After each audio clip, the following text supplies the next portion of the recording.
Alex, we're economists. Often people ask me, well, what is it that we know about investment and investment advice anyway? Now, we've already talked about equities, but as economists, do we have anything else to tell people? Well, let's talk a little bit about housing, because housing is one of these areas where there's a lot of myths around it. People in America, it's part of the American dream.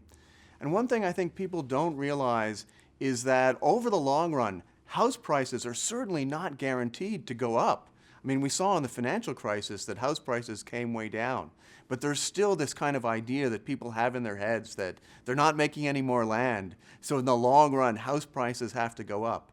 And we know from our understanding of assets that you should not expect your house to be a great financial investment. But isn't there a tax reason to buy a home? So if I borrow money for a mortgage and I'm paying income tax and itemizing my deductions, I can write off a lot of that mortgage interest and get some of the money back. And that means it could be cheaper or more advantageous to buy the home because of taxes. But don't forget, a lot of that tax advantage is going to be captured not by the buyer, but by the seller. What the tax advantage means is it pushes up the prices of homes. It's already built into a higher price. So you as the buyer don't always get that gain. Often it's the seller. Well, but think of this in terms of elasticity. Say I live in an area like many parts of Texas or Florida where I get this tax break. That increases the demand for homes, yes, but then suppliers build more homes and they drive the price back down again. And it seems that in a lot of states, actually, the buyer should be reaping a lot of that tax break. Yes? No? If only there were more places in the United States like that. I would tend to agree. But one of the big problems we have in the United States today is that the demand for housing goes up and you're in some place like San Francisco or New York or Boston where it's impossible to get permits to build more housing. And when the demand goes up, all that means is the price of the house goes up. So all of those gains, whether it's from the tax system or whether it's from people wanting to move to San Francisco, all of those gains go to the landowners. And that's actually a big problem we have in the United States today. But I do see a stability reason to own a home. Say you're 37 years old, you have 2 kids in school, you want them to go to a good high school district, you don't want to be told you're going to have to move, you want to arrange your backyard the way you see fit, and you don't want to have to renegotiate a rent contract. All of those factors militate in favor of buying a home. So I think you're right for those people. But one thing you've got to keep in mind is that on average, houses are not going to be a great financial investment. So you have to be exactly one of those people who wants extra stability, more stability than the average person. That's when you're going to gain from buying a house. And keep in mind that when you buy a house and the heating system collapses and you got to repair that, that's a big problem. When you're hit by the lightning strike and you got to repair the roof, that's a big expense as well. So when people say, I'm only worried about the rent going up, well, that's fine.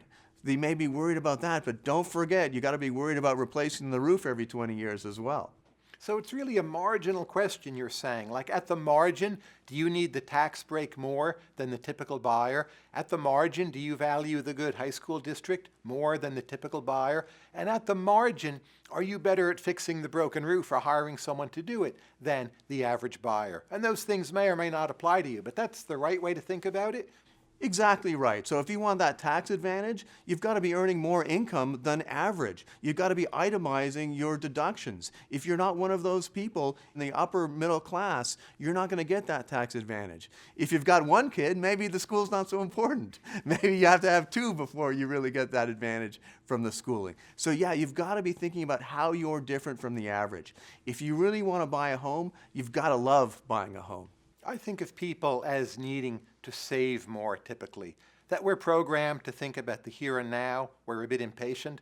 Perhaps we haven't evolved to think well enough about the more distant future. If you buy a home, pay off your mortgage at the end of 30 or one hopes 15 years, you own something. In the meantime, you're saving and you get into a routine. It doesn't even feel like saving. It's more savings than if you're writing a rent check every month.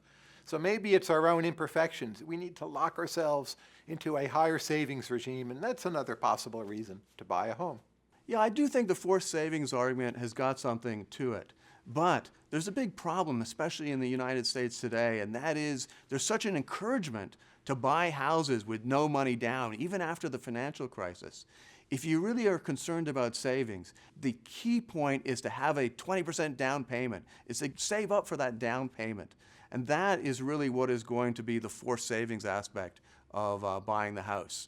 You know, I think the biggest piece of advice I'd give to people is just to be on that wealthier side of the equation so that owning a home makes sense for you. Don't forget our earlier investment rule: diversify, diversify, diversify. And yet when it comes to housing, people are encouraged to put a huge amount of their wealth into one asset in one place in the country. That could be a terrible decision. If you're in a small town with only one employer and you have a house and that employer goes bust, well, your house price is going to fall, you might lose your job, your income is all going to fall, and it's all going to be concentrated, all in one place, all at one time. What do you think? To see previous episodes of Econ Duel, check out our playlist. Or if you're craving more financial advice, click to find out if mutual funds are a good investment.